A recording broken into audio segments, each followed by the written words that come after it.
We continue now at the top of Daf Lamed Gimel Amud Aleph in Meseches Sotah. This is Sotah Daf 33a.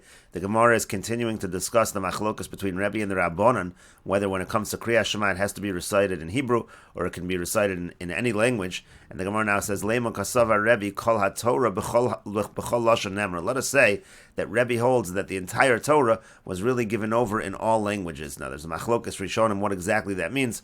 Rashi here explains as follows: Lema kasava Rebbe. Let us say that Rebbe holds me the itzrich krosh at Kriyas Shema kechsava, from the fact that Rebbe requires a pasuk to say that by Kriyas Shema it has to be in Hebrew. That's Rebbe's opinion. So from the fact that he requires a pasuk to tell us that, so that tells us that kol ha-Torah b'chol lashon nemra likros bebeis hakneses. Rashi understands that to mean that the entire Torah in any language it can be read in shul, in any language it can be read in the beis hakneses, and therefore, as the Gemara explains, the isalka daitach b'lashon hakodesh nemra, because if you think that it was only meant to be recited in Hebrew, so then v'hayu dekasav rachman alamali, so then we don't even need the word v'hayu to teach us that it has to be in Hebrew, because anyway it's b'lashon hakodesh nemra. Anyway, it has to be in Hebrew. And so the Gemara says not necessarily. Itzrich, no, we still need a pasuk mishum dechsiv Shema, because the pasuk says Shema. In other words, since the pasuk says Shema, Shema sounds like it could be in any language that the person is able to understand, and therefore to counter that word Shema, we need the word v'hayu to say no. When it comes to the reciting of Kriyas Shema, it has to be in Hebrew according to Rebbe. As Rashi over here says, Mishum dechsiv Shema, itzrich v'hayu. Since it says the word Shema, that's why we need the word v'hayu to lo tidrashe l'kriyas Shema b'chol lashon ela lahashmiya la'aznav. That we understand that the word Shema doesn't mean any language. Rather, what the word Shema means, as we said on the previous Amud, is that the person has to be able to hear what he is saying.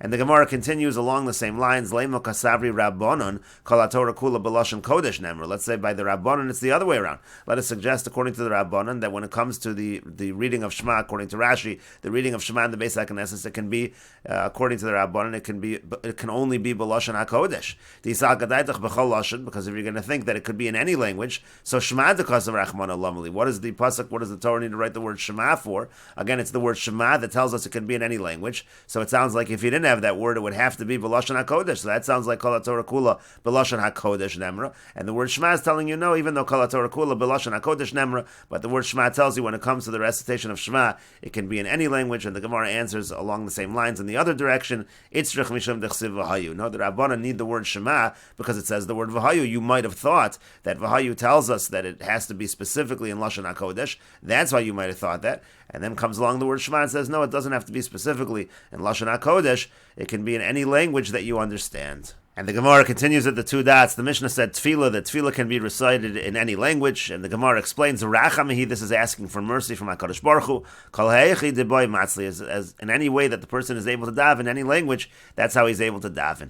But the Gemara continues with tefillah b'chol lashon, but is it really true that tefillah can be in any language? V'yamar Rav Yehuda, but Rav Yehuda said, Li'olam al yishal adam tzarachav b'lashon Aramis. A person should not ask for his needs in the language of Arami, meaning in the language of Aramaic. V'yamar Rav Yochanan, because Rav Yochanan said, Kol hashoel tzarachav b'lashon Arami, anybody who asks for his needs in the language of Aramaic, ein malachei hashares nizkakin lo. So then the malachei hashares, they're not going to listen to the tefillas. L'fi ein malachei hashares makirin b'lashon Arami, because the malachei hashares, they don't recognize the Aramaic language. And the Gemara answers, lo kasha, it's not difficult. Habi yachid, habi tzibur. It depends if you're talking about when you're davening b'yechidus. If you're davening b'yechidus, so then that's what it means. A person should not daven in Aramaic. But if it's b'tzibur, if there's a congregation, then lashon Arami would be fine. And Rashi explains, Tefillah de katani masnisin b'chol lashon, when it says in our Mishnah that davening can be in any language, lo tzarich kro, we don't even need a pasuk for that. Darachmeninu, because that's asking for mercy. V'hu lishna de yada lechavin libo, it's any language that the person knows how to have proper kavana. That's how he should daven. And yochid tzarich sheyisayuhu malachei hasharis, when it comes to an individual davening, so he needs the help of the malachei hasharis. That's why it cannot be Arami. But tzibur lo tzrichilu, but when it comes to the tzibur, they don't need that. T'chsiv hein al kaber lo yimas eino moes b'tfilah shel rabbim. What that means is that HaKadosh Baruch Hu doesn't turn away the tefillah of the rabbim, the tefillah of the public, and so therefore they do not need the help of the malachei hasharis. And the Gemara continues, Vein malachei hasharis makirin b'lashon Arami. Is it really true that the malachei hasharis, they don't recognize Aramaic? V'atanya, but we learned in a brayso, Yochanan Kohen Gadol shama baskol mi beis kodesh hakadoshim. Yochanan Kohen Gadol, he heard a baskol from the kodesh hakadoshim. Shu Omer, and the baskol was saying, Nitzchu talya da'azalu la'agocha kraval Antochia, that the young Kohanim, they've been victorious, they went to war in Antochia. V'shuv ma'isa v'Shimon HaTzadik, and there was another incident with Shimon HaTzadik, sheshama baskol mi beis kodesh hakadoshim, that he heard a baskol from the kodesh kadoshim. Shu Omer b'teila savirita, that he said that it's nullified the decree, do amar sana la'isa la'chola, that the enemy was going to bring upon the Heichel, upon the Beis HaMikdash, Venera Gaskalgus, and Caligula has been killed, Uvatlu Gezerosov, and all of his decrees have been nullified. The Chasvo Osashan, they wrote down that moment, Vechivnu, and they were able to identify that it was exactly the moment that Caligula was killed. Uvaloshan Arami, Hayomer, and this Baskol was in the language of Arami, so you see that the angels do understand the language of Aramaic. And the Gemara answers, if you want, I could say Baskol Shani, it's different by a Baskol, to Lashmoy Avida, because that's all made to communicate to people, and therefore it has to be the language that the people understand.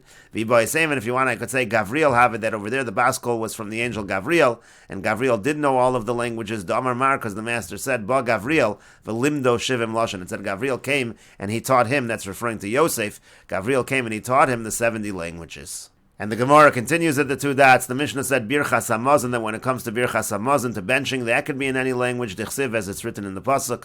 V'yachalta v'savoto v'irachta Hashem Elokecha, and we understand that pasuk to mean B'chol Loshan Shatam Mevarich. When it says v'irachta Hashem Elokecha, it means in any language that you are able to bless. And the Gemara continues at the two dots. The Mishnah said Shavuos HaEidus could be in any language, Dichsiv, as it's written, V'nefesh kisecheta v'shama kol ola b'chol lashon shishamas. Again, that's the oath that a person takes to say that he doesn't know any testimony in a particular case. And it says v'shama kol ola, he hears this shvuah, and it means any language that he's able to understand. Shavuos HaPikadon, again, that's the oath that the person doesn't have anything that belongs to somebody else. Asya techeta mishvuos HaEidus. That's a Gezer Shavah.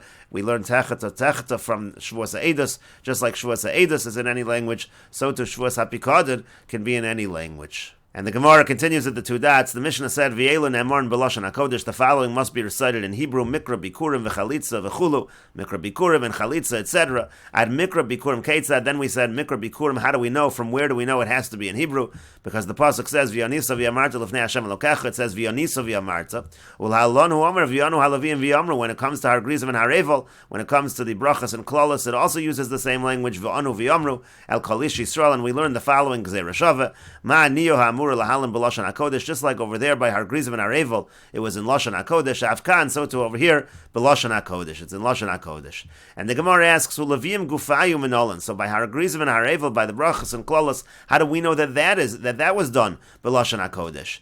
And to that the Gemara says, Asya kol mi Moshe. That's also a Gezer Shavah. It's learned out from the word kol, and it says kol by Moshe. Ksiv hach, it says over here kol ram, it says in a loud voice. Or ksiv hasam, and it says over there, this is talking about by the Aseres HaDibros, Moshe yedaber v'elokim yanenu b'kol. It also uses the word kol over there.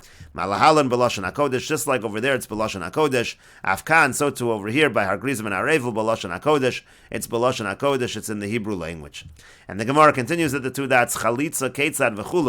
So by chalitza there was actually a machlokes whether we learn it from a Gezer Shavah, again from the Levium, from Har Grizim and Har Evel. Is that how we learn that it's in Lashon HaKodesh, or is it learned from the word kacha? We darshan the word kacha, and that's how we learn that chalitza has to be b'Lashon HaKodesh. And the Gemara says v'Rabbanan hay kacha ma'avdilei. Now the Rabbanan, what did they do with the word kacha? And the Gemara says mi boil, who they needed l'davar shumaisa ma'akev, to tell us that any of the actions that occur by chalitza, those are all ma'akev. Those actions have to be done for the chalitza to be effective. Rabbi Yehuda miko kachan. Rabbi Yehuda learns that from the word, it could have said ko, and instead it says kacha, so that's also extra. It uses a longer word, and so we learn out this idea of l'davar shumaisa ma'akev, that all of the actions are going to be ma'akev. For Rabbanan, and the Rabbanan will respond, ko kacha lo mashmalu. They don't darshan the fact that it could have said ko, and instead it said kacha, that the Rabbanan do not darshan. And Rashi explains l'davar shumaisa ma'akev, the actions are ma'akev.